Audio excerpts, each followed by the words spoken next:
What's up everyone, AB here with Watch Collection Strike Productions. In today's episode, I have 5 watches inside this box we're going to be unboxing. All of them are ranging around $200 to $500. I have another watch that came from Oris. Big shout out to Oris for sending me that watch. But this video is actually sponsored by Joma Shop, and that is because a lot of you guys have been requesting some affordable watches to review.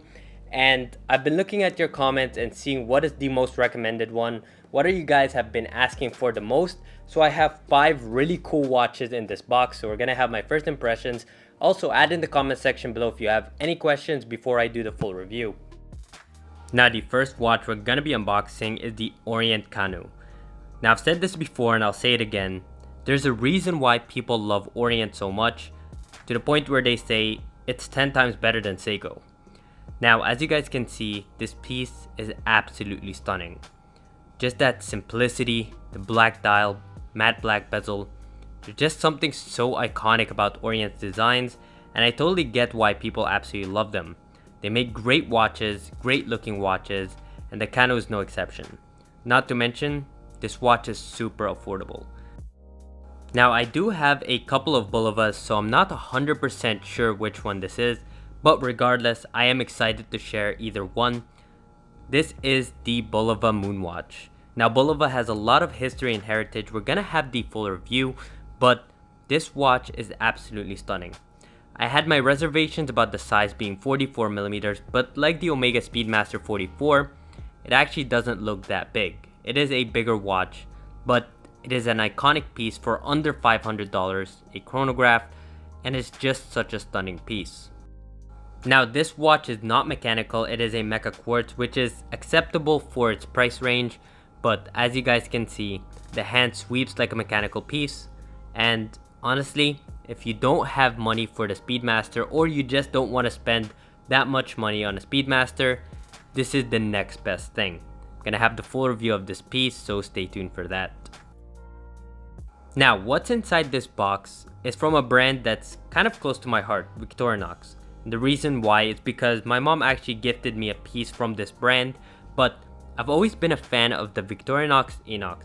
It's a tough as nails watch, but my biggest problem was it's 43mm. Well, that is until a member of our Slack group actually told me about this piece. This is actually a 37mm version. Now they do say it is a unisex or a women's version, but 37mm to me is perfect. So if you guys have smaller wrists, this is actually a very exciting piece. Not to mention, it is tough as nails, mid-size, and it is a stunning quartz watch. Of course, for those of you who don't like quartz, you probably won't like this piece, but for under $500, it is a great beater watch.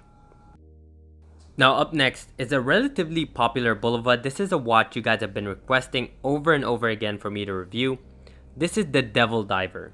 Now the reason why it's the Devil Diver is because the original had 666 feet of water resistance. As you guys can see, this is the Pepsi variant. I did see an orange variant and a green variant that I really liked, but this is the Icon. As you guys can see, I don't really have that great lighting right now, so you can't really see it in all its glory, but it is a stunning piece. Although it is a bigger piece, the case is like the Turtle, the Seiko Turtle, so it does wear a lot smaller, at least from what I can see.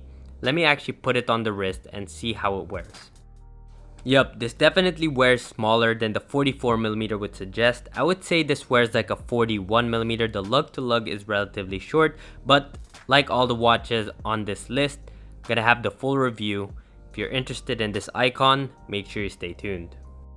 Now this next piece isn't necessarily a watch you guys have been requesting. However, a lot of you guys have been requesting the specific caliber that's inside this watch. Now the watch I decided to choose is the Tissot Seastar.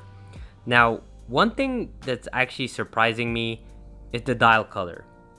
This is a blue watch, but the dial comes off a little bit purplish, and then the bezel is a blue ceramic. So it's kind of off-putting, I guess. It's not really my favorite, but I don't know. I'm not really impressed with the dial and bezel combination. Some people might like it, but I don't necessarily like the fact that they don't match.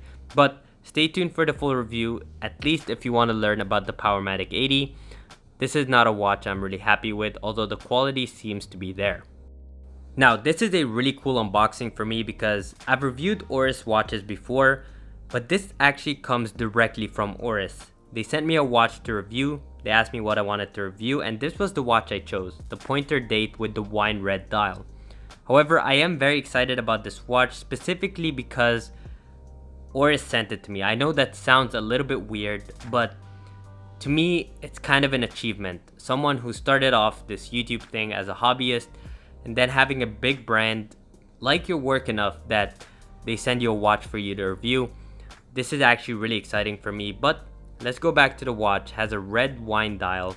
When I do the cinematic review, you'll probably see it better. My lighting right now isn't the greatest, but it is absolutely stunning. Make sure you stay tuned for the review. That way you can see the dial in all its glory. I'll make sure I have the perfect lighting for this, but as of right now, it's coming off a little bit black, but it is a stunning piece. Now, before you guys go, I wanted to share with you the answer to the community post. For those of you who are wondering, it's the Jaquet-Droz moon phase. Also, before you go, let me do a quick wristwatch check. I am wearing the Zeitwerk for those of you who are wondering, but this is one of my favorite watches I've ever experienced.